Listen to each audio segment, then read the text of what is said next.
Declaro aberta esta sessão extraordinária da segunda turma reunida de Direito Privado do Tribunal de Justiça de Mato Grosso, neste dia 25 de novembro do ano de 2016. Cumprimento os eminentes pares e, em nome da turma, cumprimento a doutora procuradora, os advogados e as partes que se fazem presentes, sejam todos muito bem-vindos, e cumprimento os nossos servidores. Tenhamos todos uma boa sessão. Informo que processo 12, reclamação de Marisa Helena Moraes Feltrin contra a turma recursal, de relatoria do desembargador Guilmar, fica retirado de pauta por indicação do relator. O 4, embargo de declaração de Cuiabano e Eucatur, relatoria do desembargador Cirli, retirado de pauta ou adiado? Retirado? Retirado de pauta por indicação da outra relatora. E esse aqui? Esse aqui, por falta de quórum. Por falta de quórum, fica adiado. O 1, que é da continuação do julgamento de Conomali Egnon Reinaldo Miller, porque precisa da presença da desembargadora Cleuci, que hoje não se encontra presente, justificadamente. Também, Cleuci, 1 da pauta. É continuação do julgamento. E o 2, pelo mesmo fundamento. Isso, e o desembargador Sebastião também está de licença. Então, não vieram. Não vieram. As desembargadoras Cleuci e Sebastião de Moraes, que nesse caso compõe. Então, fica adiado para a próxima sessão. E o 11 da pauta, da relatoria da desembargadora Cleuci, e Sercom Engenharia e juiz da segunda vara de Rondonópolis, tá, porque a desembargadora relatora está ausente justificadamente. E o 13, um conflito de competência entre juízes da Várzea Grande, também adiado face à ausência justificada da relatora. Esse é o primeiro, excelência, vista do desembargador Dirceu, vista nesse.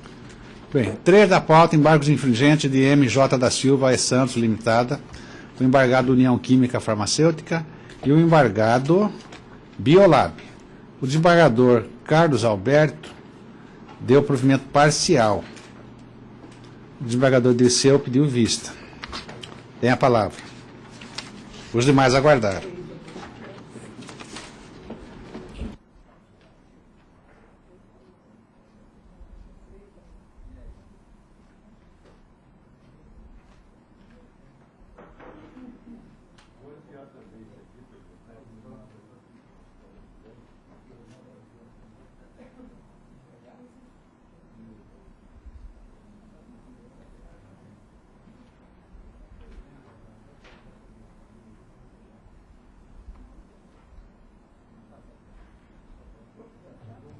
Então, esse processo aqui, a pedido do desembargador Dirceu, que tem vista, fica adiado para a próxima sessão, que já será na semana que vem.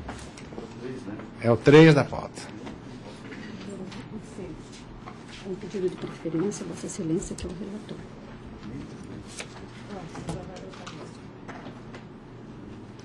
Pedido de preferência formulado pela doutora Jéssica Ellen Oliveira Umbelino, na rescisória 70681-2016 da capital, o autor é Leodir Manuel Heitor, é o 6 da pauta, e o réu condomínio edifício Boa Esperança.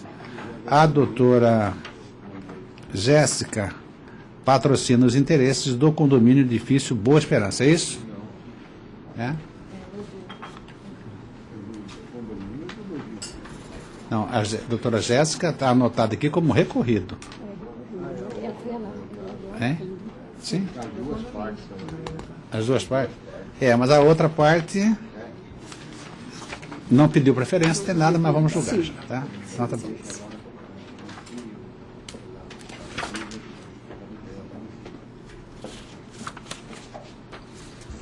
Sou o relator.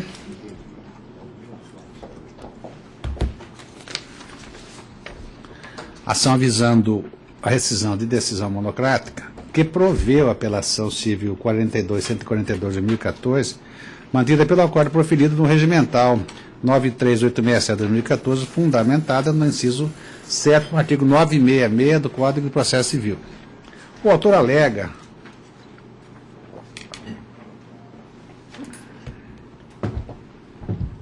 que em 2011 o réu ajuizou a execução objetivando receber R$ 33.362 referentes a encargos condominiais de 2007, além de honorários advocatícios e multa.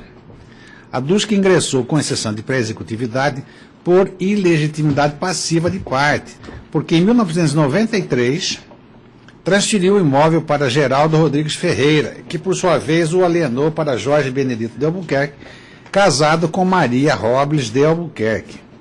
Assinala que a exceção foi julgada procedente, com a consequente extinção do feito, porém a sentença foi reformada no recurso de apelação. Argumenta ainda que, por estar apreensiva e desesperada com a dívida de R$ 144.864, buscou as pessoas com quem havia realizado a transação e conseguiu obter uma notificação judicial emitida pelo hora-réu, datada no dia 21 de fevereiro de 2011. Portanto, 3 meses antes do ajuizamento da execução, endereçada a Ana Maria de Brito Souza, residente em Naviraí, Mato Grosso do Sul, filha do segundo casal adquirente, já falecido, no qual cobrava os aludidos débitos. Diz que os documentos, que esse documento revela que o réu tinha conhecimento da transferência do apartamento antes da interposição da execução, o que rechaçaria o fundamento do acordo rescindendo, que não há prova de que o imóvel onerado estivesse na posse de outrem e que o réu não tivera conhecimento da alienação feita pelo autor. A tutela de urgência foi deferida às folhas. Na contestação, o requerido em preliminar suscita a inépcia da inicial, visto que não existiu alegada violação à norma jurídica. E mais, que o documento que embasa a pretensão rescisória não serve para tal fim, já que é de conhecimento público, inclusive do autor, até porque instruiu a exceção de pré-executividade, além de ser apócrifo e não ter relevante significado frente ao deciso rescindente. No mérito, aponta para a fraude à execução diante do nítido interesse de furtar-se ao pagamento das despesas condominiais, mesmo porque o imóvel encontra-se abandonado desde o ajuizamento do feito executório. Registra também a obrigação condominial tem natureza própria terreno, acompanhando em regra o direito real.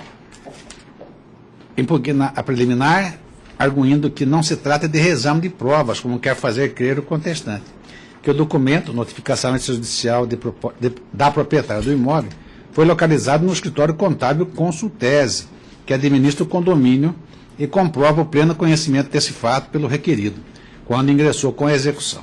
Com relação à fraude, o caso dos autos nem de longe se assemelha a essa hipótese, tampouco apresenta as características descritas nos incisos do artigo 792 do novo Código de Processo Civil.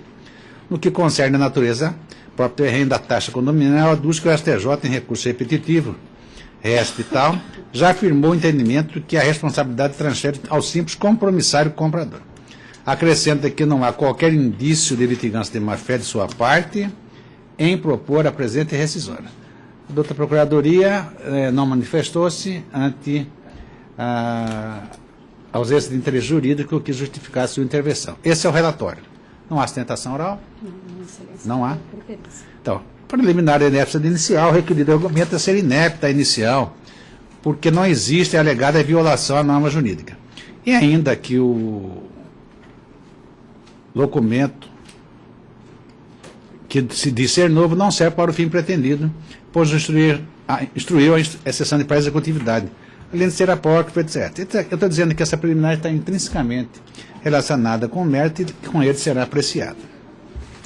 E ao mérito digo o seguinte: em 2011, o réu ajuizou execução contra o autor, objetivando receber taxas condominiais em atraso, e este último ingressou com exceção de pré-executividade.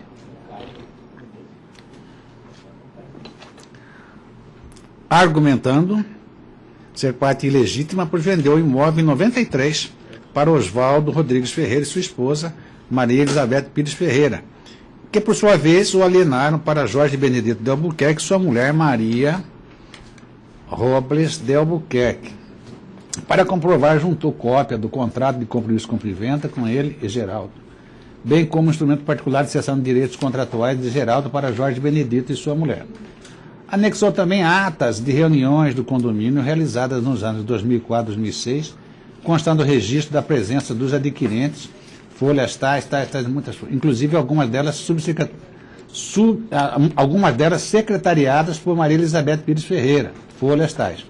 E uma escritura pública de declaração em que Ana Maria de Brito Souza, filha de Jorge Benedito e de Maria Robles, falecidos, na condição de inventariantes dos bens por eles deixados, confirma a negociação efetivada. Folhas tais.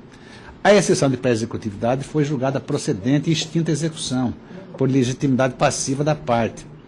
Esse deciso foi reformado na apelação 42142 de 2014, sob o fundamento de que a venda não foi averbada na matrícula, além de não ter sido cabalmente demonstrada a emissão de posse do comprador. Tampouco é inequívoca a ciência do credor sobre a transação. Essa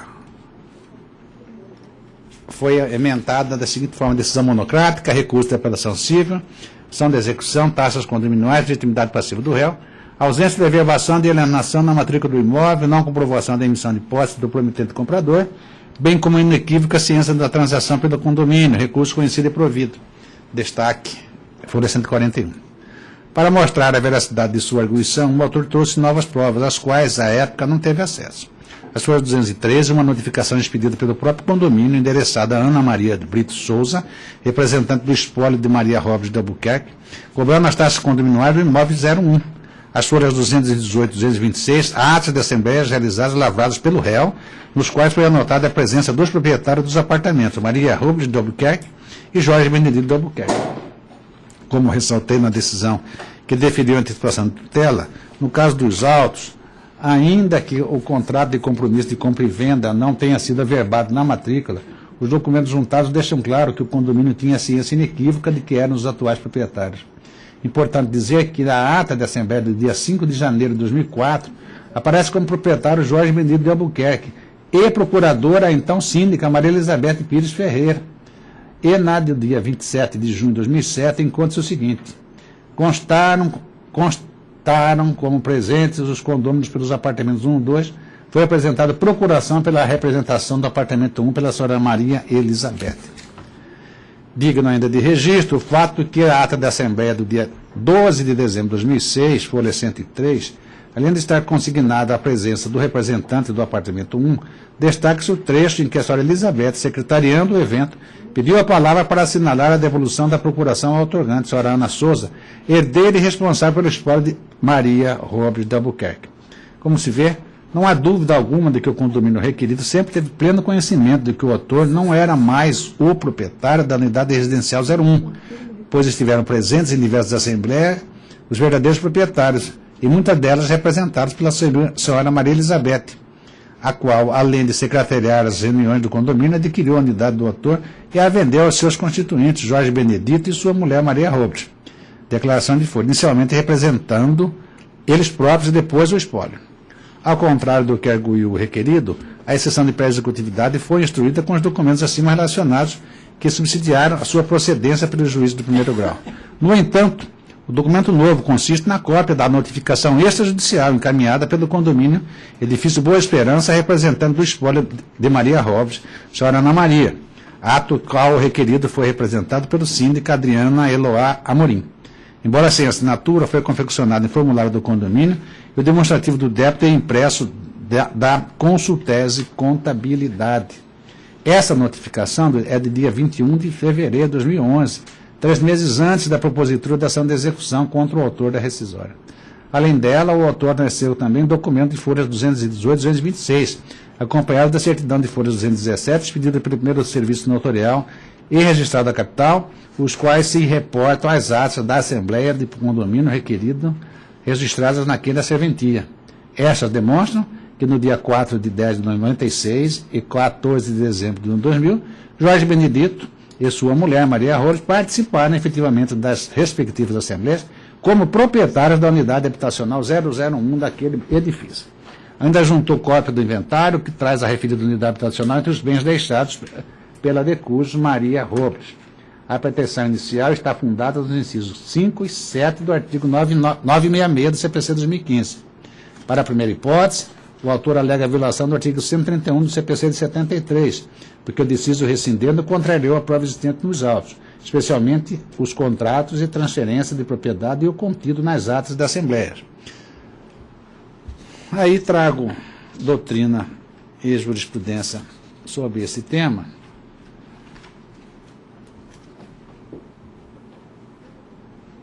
E prossigo. O fundamento da decisão rescindendo é que o imóvel está matriculado em nome do autor e que o contrato de compra e venda transferido da propriedade não afasta a sua responsabilidade pelas cotas condominiais, porque não é averbado na respectiva matrícula. Sobre a matéria, a STJ considerou que as taxas condominiais, por serem objeto de obrigação próprio terreno, podem ser exigidas tanto do promissário comprador quanto do promitente vendedor. A legitimidade passiva, todavia, não pode ser escolhida livremente pelo autor da ação de cobrança, devendo ser examinadas as circunstâncias em que o caso concreto, como, por exemplo, a efetiva emissão do comprador na posse do bem. Nesse sentido,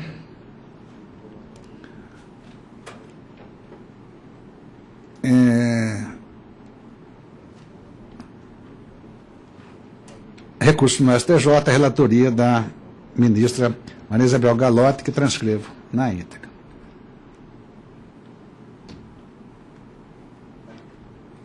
E digo que também a matéria já foi examinada sob o rito do artigo 543, letra C do Código de Processo 73. Digo que no caso desses autos, é incontroverso que o liame jurídico do condomínio sempre foi com Jorge Benedito e sua mulher, Maria Robes, e depois com a herdeira e representante legal do espólio, Ana Maria de Brito Souza. E mais, que referido casal adquiriu o imóvel de Geraldo Rodrigues, casado à época com Maria Elizabeth Pires Ferreira. Esta, inclusive, além de exercer o cargo de síndica do edifício, secretariava as reuniões, redigia as atas e Ana Maria delas representou aquele casal e depois o espólio, tanto que é que na Assembleia de 12 de dezembro de 2006 pediu a palavra e fez constar que estava devolvendo a procuração.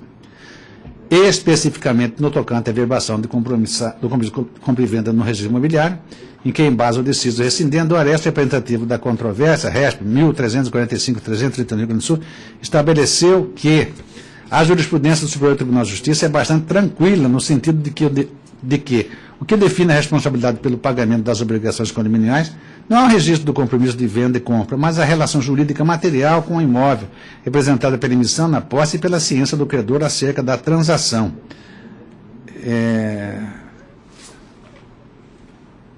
O que diz esse entendimento da STJ. O segundo fundamento da ação é o documento novo, consistente na cópia da notificação judicial, aquela que fiz referência.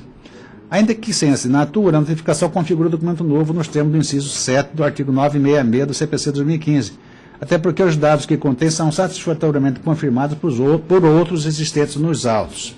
Trata-se, portanto, de situação que se enquadra perfeitamente na previsão do artigo 996, 5 e 7 do Código de 2015, visto que o acordo rescindendo que confirmou a decisão monocrática que proveu a apelação, violou o artigo 131, CPC de 73, e é contrário à prova dos autos e ao posicionamento do Superior Tribunal de Justiça, conforme recurso representativo da controvérsia colacionado nesta decisão, no sentido de que o compromisso de compra e venda não averbado da matrícula implica na responsabilidade do vendedor de unidade operacional pela taxa de condomínio. Posto isso, não sendo o autor responsável por essa dívida, pois vendeu o apartamento há mais de 23 anos, fato de plena e inequívoca ciência do credor, julgo procedente a ação para rescindir o acórdão proferido no agravo regimental 93867-2015 e a decisão monocrática que proveu o recurso de apelação número 42142-2014, com amparo no artigo 966, incisos 5 e 7 do Código de 2015. Em novo julgamento, mantenho pelos próprios fundamentos integralmente a sentença que acolheu a exceção de pré-executividade e extinguiu a ação de execução por legitimidade passiva. Sucumbente arcará o demandado com pagamento de custos processuais e honorários da advocatícia que fixam em 5 mil, ficando o autor autorizado a levantar o depósito prévio. É como voto. Colho o voto do desembargador Guiomar. Presidente, eu, pelas circunstâncias próprias relatadas no voto de Vossa Excelência, sobretudo no que tange o tempo decorrido da alienação do imóvel e a ciência absolutamente inequívoca da ocupação por pessoas que depois adquiriram um imóvel, inclusive participando das assembleias, eu vou acompanhar o voto de Vossa Excelência. Desembargador Carlos Alberto.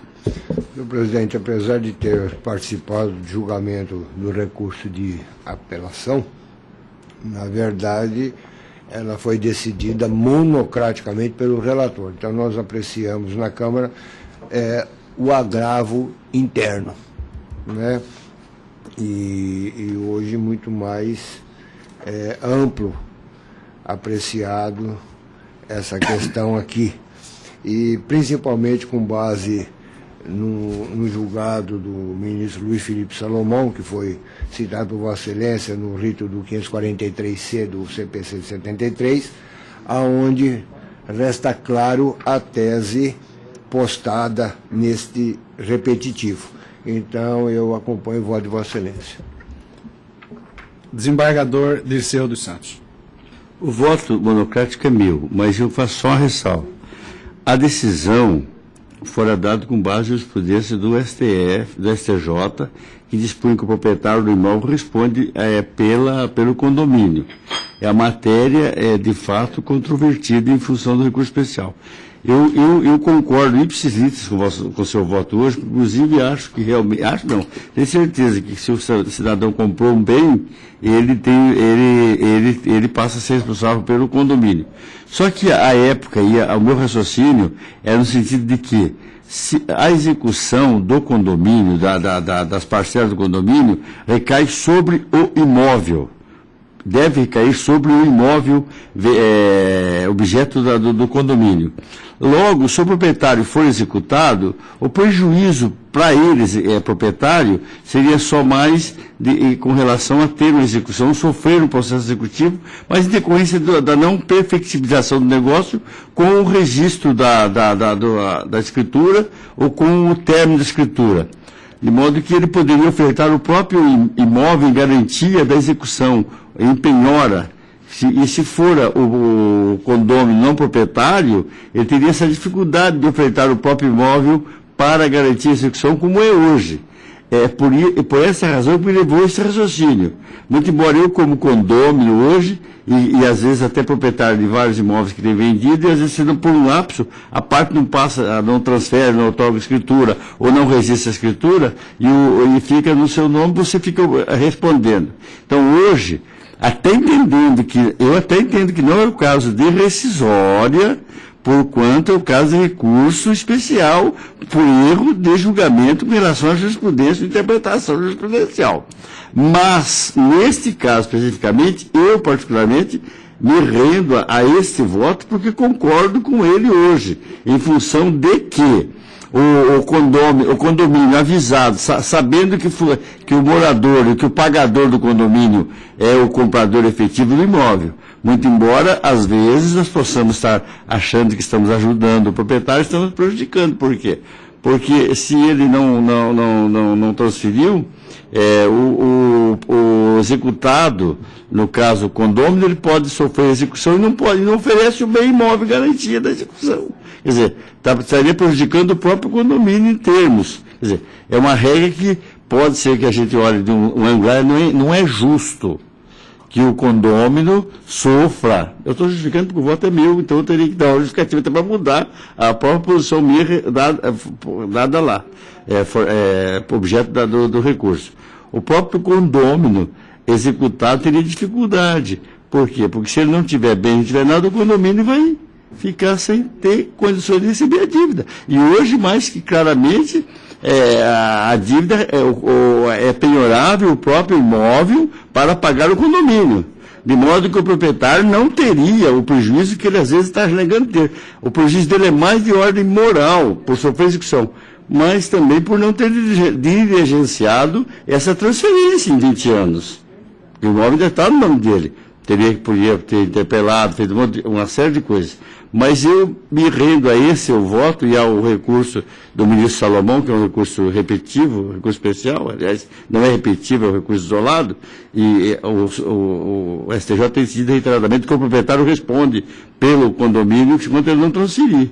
Mas eu me rendo a esse seu voto e vou passar a ter essa atitude do Aravante, embora eu acho que para a rescisória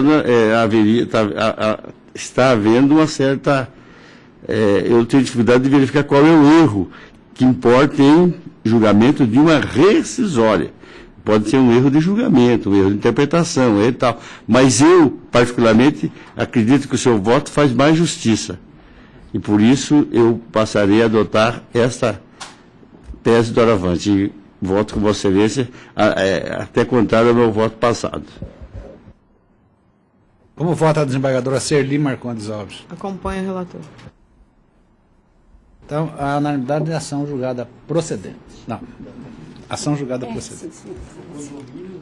Esse daqui, desembargador Guilmar. Doutora Elisete Bagatelli.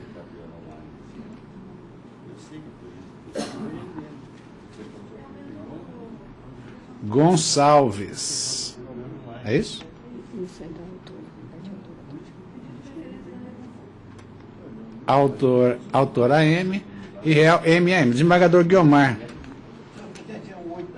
Sim, excelência. 8 pauta. Eu queria pedir, eu vou votar isso na próxima sessão. Então será na próxima semana o julgamento deste aqui, tá? Na quinta-feira. Quinta-feira que vem. Então adiada o julgamento do 8 da pauta por indicação do relator, desembargador Guilmar. Eu pedi preferência da desembargadora Luiz Orione, doutora Helena, que é a relatora. O doutor Luiz Orione Neto pede preferência da desembargadora Helena. O regimental 10 da pauta de Paulo César Fávaro Mota e outros, e o agravado IIG Capital. Participam os desembargadores Guilmar, Carlos Alberto, Dirceu e Serli. Então, espera um minutinho que eu vou passar a presidência ao desembargador Guilmar para esse julgamento.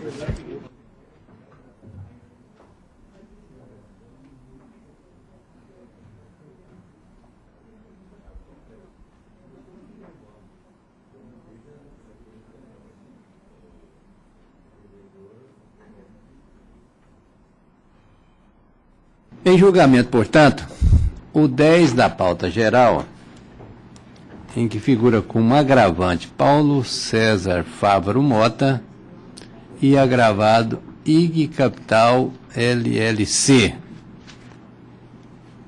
É relatora, eminente desembargadora Helena Maria Bezerra Ramos, que tem a palavra.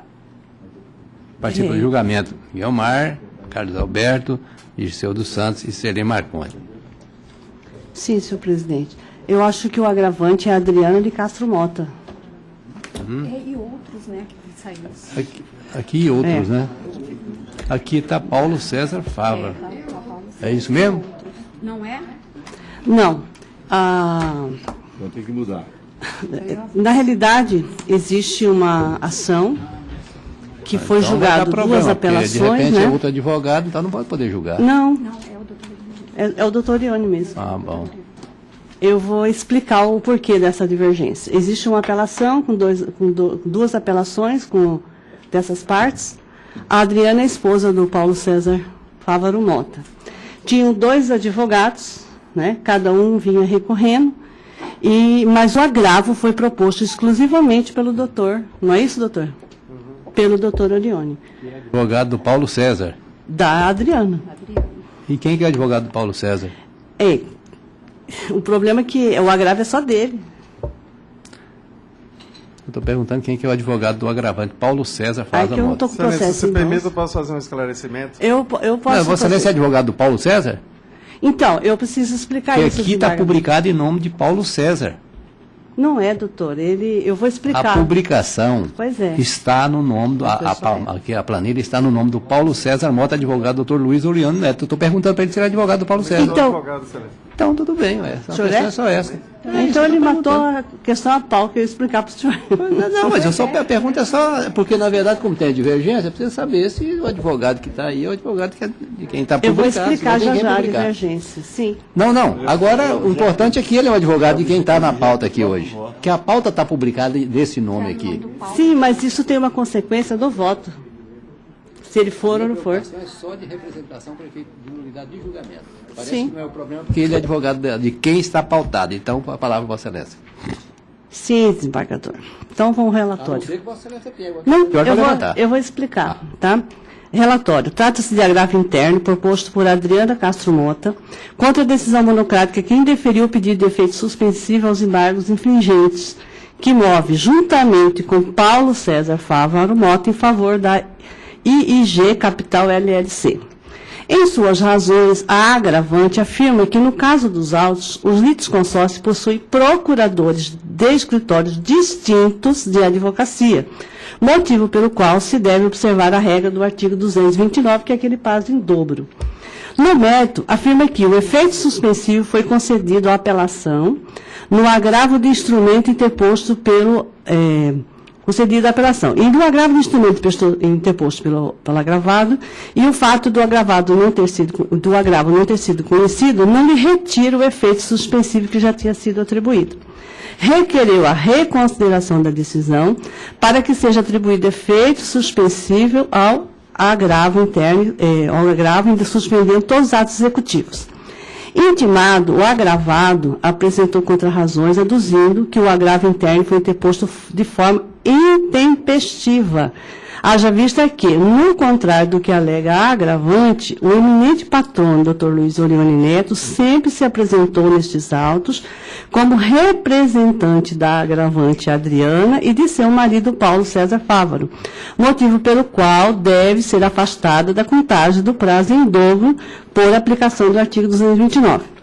No mérito, afirma que a apelação foi recebida somente no efeito devolutivo, motivo pelo qual os embargos infringentes devem também ser recebidos no efeito devolutivo, é o relatório, né?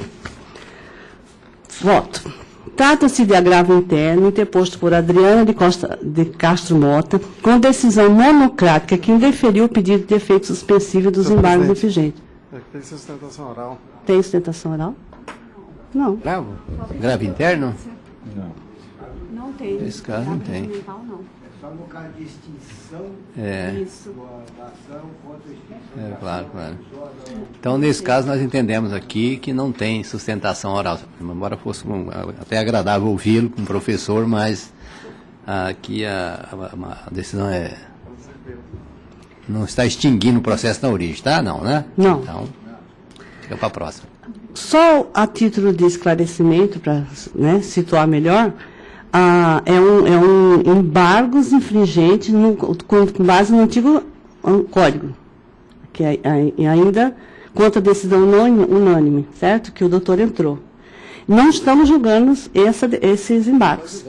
Embargos infringentes? Não. Então, Acontece que era a doutora Cleucia, eu fui substituí-la, ela não tinha feito o relatório ainda, e o doutor Orione fez um pedido à minha pessoa como substituta, apenas pedindo efeitos suspensivos aos embargos infringentes, porque entendendo que, corretamente, que o recurso dos o efeito dos recursos do embargo infringente é o mesmo do recurso da ação que está sendo julgada. E que, como lá tinha sido suspenso, ele entendia que tinha que continuar suspenso, porque se não continuasse suspenso, a execução, que é o processo lá de primeiro grau de origens, daria continuidade e pioraria patrimônio do devedor, não é isso?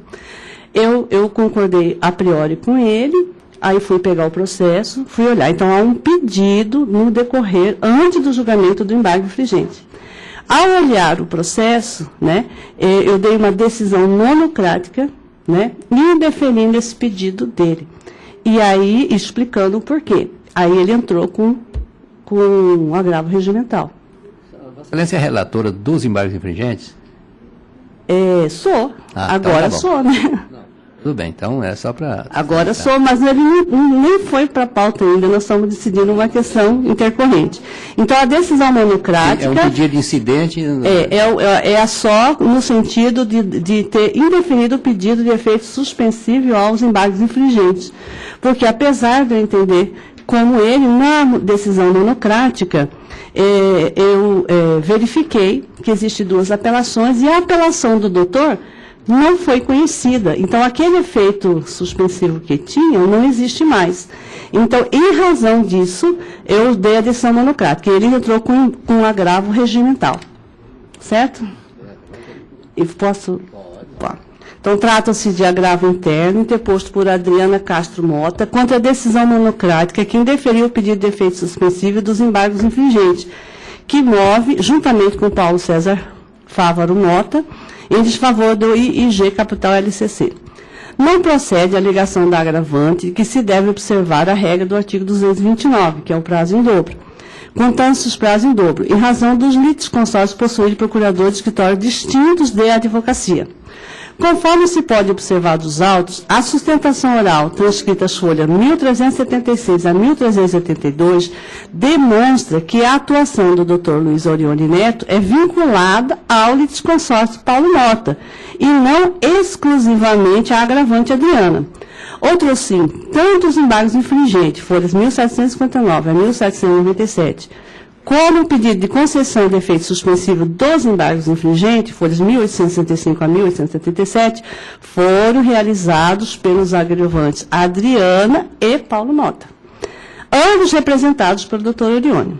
Até mesmo os embargos de declaração número 151.908/2015 foram opostos em conjunto por Adriana e Paulo Mota e assinados em conjunto pelo Dr. Gastão Batista, que é o advogado do outro, né, Tambará, e Dr. Luiz Orione Neto, demonstrando a atuação em conjunto dos causídicos.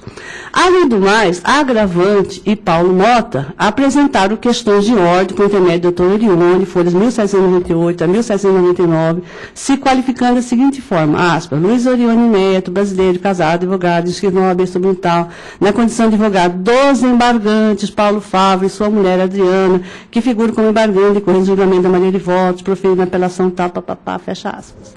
Dessa forma, verifica-se que o advogado Luiz Orione Neto sempre atuou nestes autos para Paulo Mota e Adriano Castro Mota, de forma conjunta, motivo pelo qual a contagem de prazo em dobro não poderá ser admitida, pois não se coaduna com a prerrogativa esculpida no artigo 229. A prerrogativa do prazo em dobro para a prática dos atos processuais visa garantir às partes o exercício pleno do contraditório e da ampla defesa, não devendo ser autorizada quando os prazos processuais comuns demonstrarem-se suficientes ao cumprimento das determinações jurídicas. Além disso, conforme demonstrado acima, algumas peças foram apresentadas em nome do casal pelo advogado Luiz Orione Neto. Outros, sim, nas razões do agravo interno, a agravante não atacou minimamente os fundamentos do deciso monocrático, cingentes na alegação de que o fato de o recurso de agravo não ter sido conhecido não lhe retira o efeito suspensivo que já tinha sido atribuído. A agravante criou essa tese defensiva à beira da má-fé, no sentido de que o artigo 229 do CPC 2015 devia ser aplicado, na tentativa de induzir o juiz a erro ao interpor o agravo interno sozinha, porque desta vez ela entrou sozinha, né? Enquanto os demais recursos foram interpostos conjuntamente com Paulo César Fávaro Mota.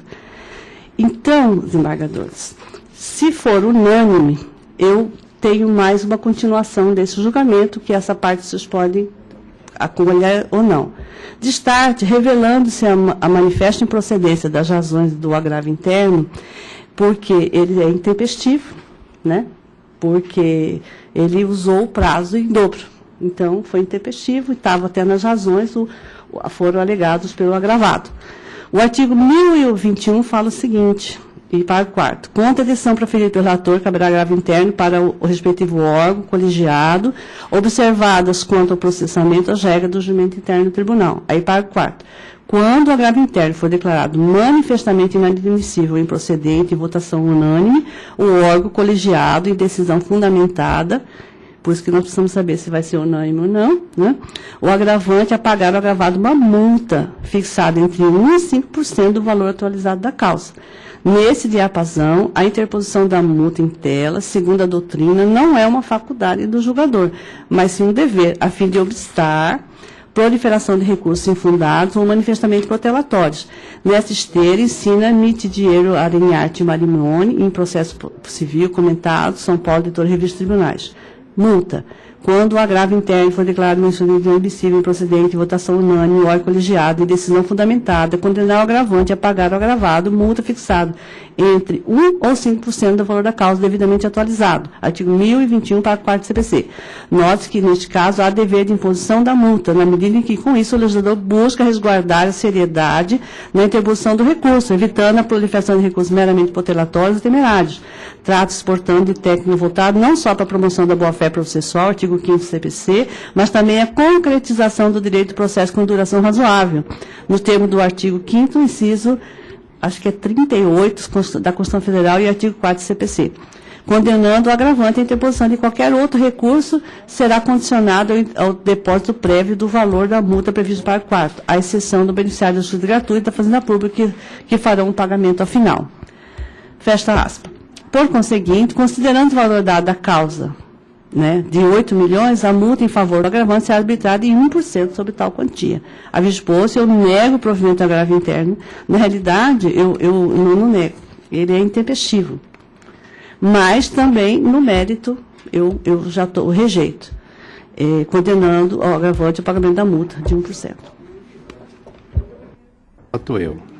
Eu queria saber de Vossa Excelência, senadora Helena, se nesse processo, além da Adriana e do Paulo César, se há outro litisconsórcio, tem mais alguém? Só esses dois?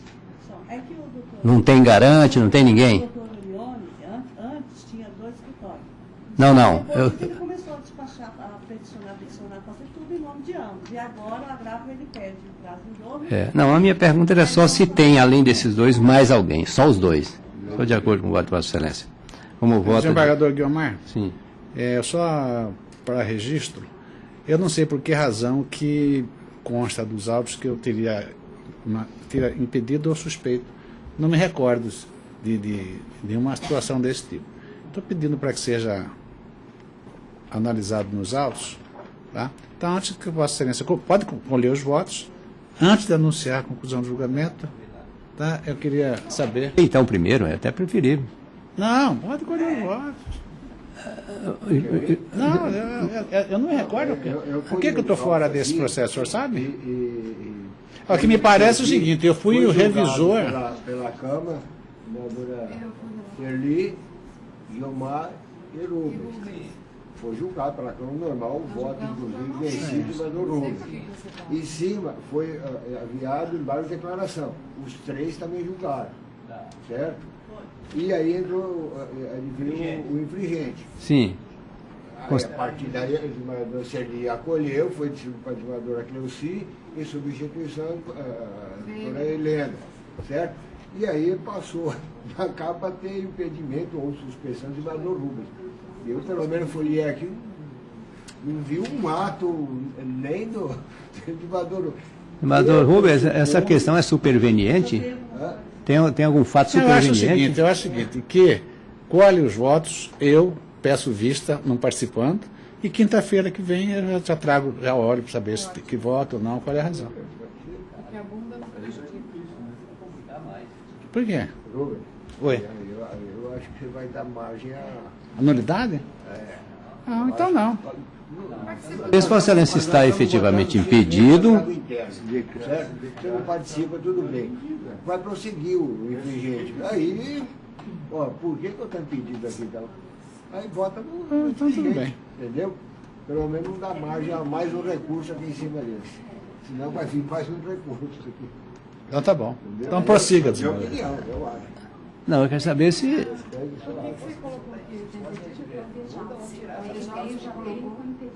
Quer tirar para semana que vem? Eu olhei,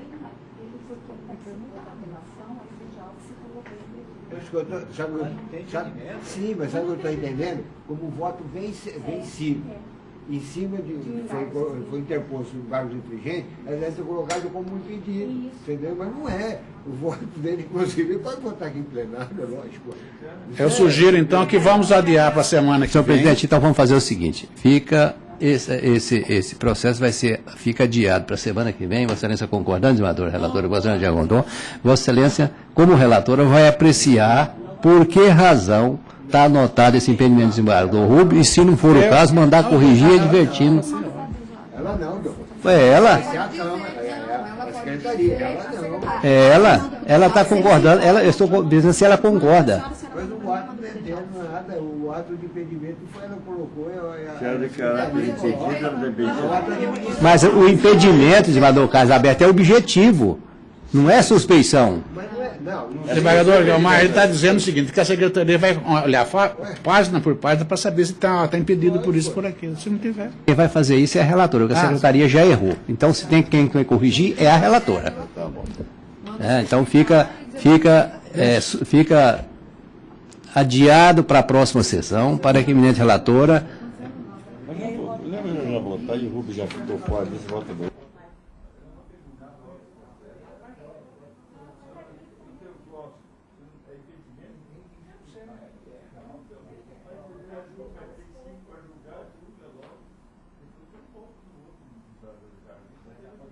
O desembargador Rubens... É que o desembargador Rubens não consta na pauta de julgamento. Esse é o problema. Né? E mais, no caso, quem preside o julgamento é ele, inclusive. Né? É isso mesmo. Então, senhor presidente, fica suspenso o julgamento de acordo com a relatora, de acordo, que foi a única que votou até agora, para ser na próxima sessão, ver o que faz. Tá? Fica adiado para a apreciação da relatora. Eu acho que o melhor é o termo que foi acabou de usar aí. Fica suspenso o julgamento. Não pode suspender o julgamento, presidente, porque já tem o voto da relatora.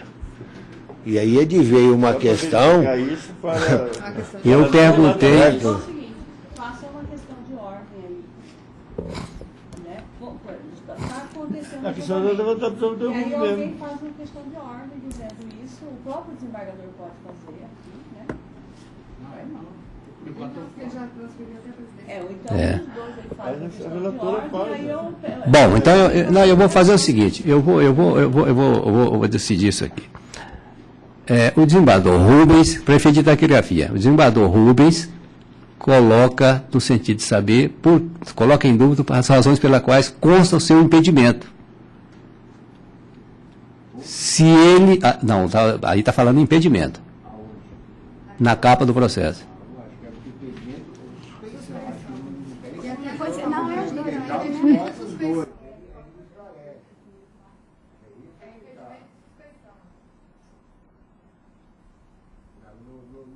Eleição. Deve ser declarado. O DEJAL vai fazer um juízo subjetivo se o julgador é suspeito? Ele declarou muito.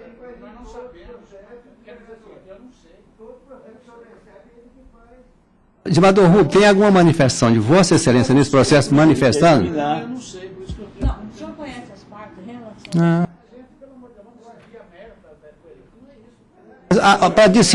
Para decidir, Vossa Excelência só pode decidir se Vossa Excelência colocar em dúvida, senão não tem. O desembargador Rubens, então, no julgamento, coloca em dúvida porque ele figura como, está considerando como ele impedido, ou suspeito disso. Eu acho que a suspeição, ela é em princípio do julgador, ele não se recolhe de ter manifestado essa suspeição, e isso precisa ser examinado. Então, a eminente com a anuência da relatora, vai ficar suspenso o julgamento, para que ela examine essa questão, e a gente, na próxima, continue o julgamento na próxima. Isso, ela vai decidir essa questão com direito.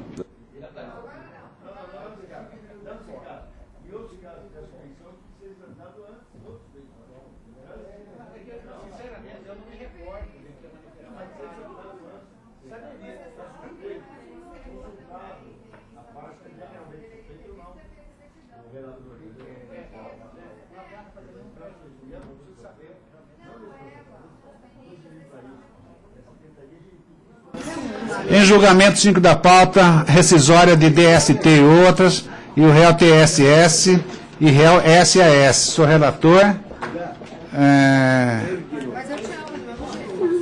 Sim, desembargadora Helena. Obrigado, viu? Tá bom. Tá aqui.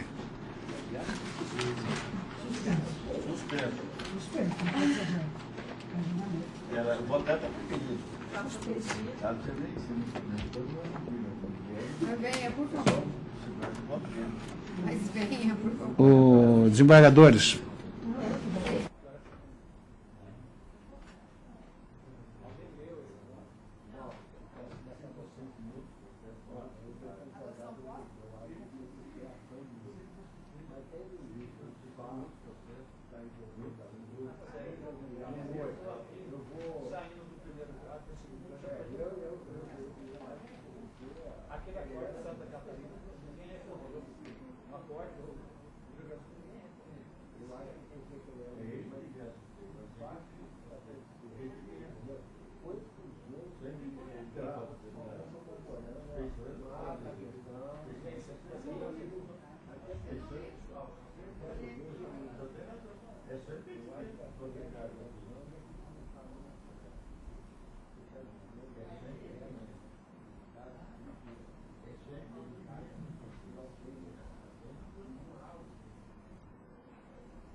Todos viram e leram este 5 da pauta?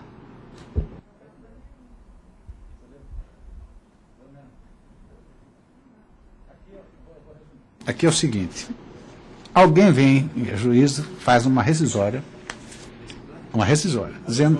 dizendo o seguinte: olha, eu sou filho de A e de B, tá? Lá atrás, A e B pediram a guarda de alguém. Tá? Nesse intervalo morre o marido, se não me engano. Lá na frente, essa mulher faz uma adoção póstuma. Daquela pessoa que eles tinham sob guarda. Certo? Muito bem. Esta adoção é julgada procedente. E os demais herdeiros depois vêm com uma rescisória dizendo: olha, dá licença, nós não fomos citados, não fomos chamados para a ação, meu pai já tinha morrido, nós somos parte legítima, então tem que rescindir essa decisão. Muito bem. Este processo vai ao MP, e o MP faz um parecer dizendo: ó, seguinte, essa questão é querela nulitatis. Mas pelo novo código, e para aproveitar processo, etc., receba como querela nulitatis e já julgue aqui, porque a nulidade é absoluta, não tem a ausência de citação. Eu fiquei batendo cabeça com aquele negócio: mas espera aí, mas vamos supor, se eu disser que não cabe rescisória, vai fazer querela, quem vai dizer deu juiz de primeiro grau de novo. Então, aqui há um acordo do Rio Grande do Sul que aconteceu exatamente a mesma coisa.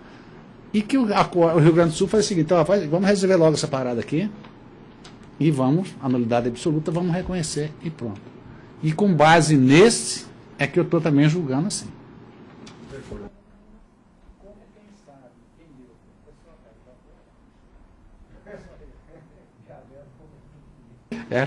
Em resumo, eu estou acompanhando o parecer, entendeu? Dizendo: olha, a ação não é rescisória, mas tudo bem, se aviou como rescisória, vai ser querela, eu reconheço que é querela, e a nulidade é absoluta e julgo procedente. Tem mais não? Tem mais algum para julgar? Eu concordo, até porque nós já julgamos isso aqui. Eu acho que a querela nulitatis, se é querela nulitatis, é lá em primeiro grau. Agora, nós já admitimos para resolver o problema assim, mas admitir a rescisória, julgando como rescisória. Julgando como rescisória. Senão... Esse processo será julgado na próxima sessão, quarta-feira, quinta-feira. Então, 5 fica para a próxima sessão. Não, sim. Não, é só...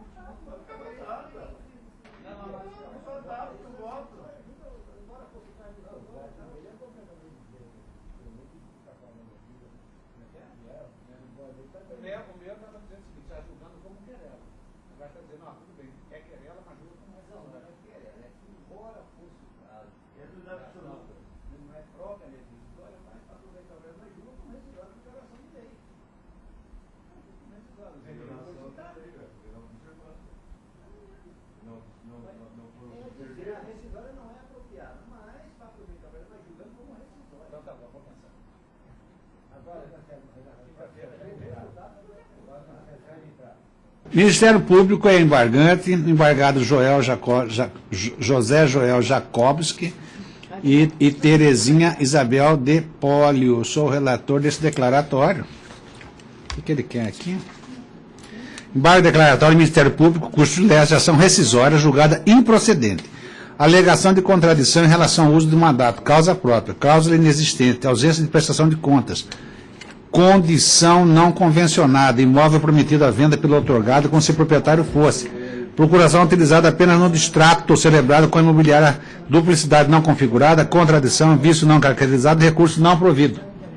Todos de acordo? Então, o 7 da pauta, embargo de declaração. Esse aqui.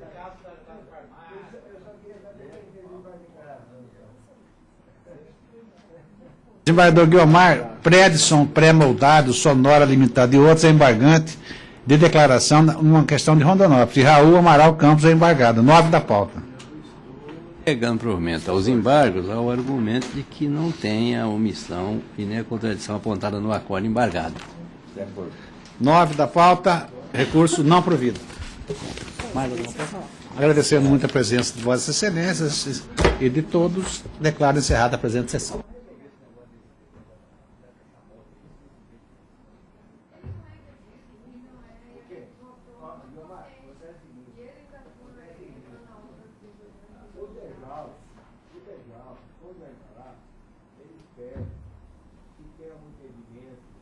alguma situação já declarada, mas não atender.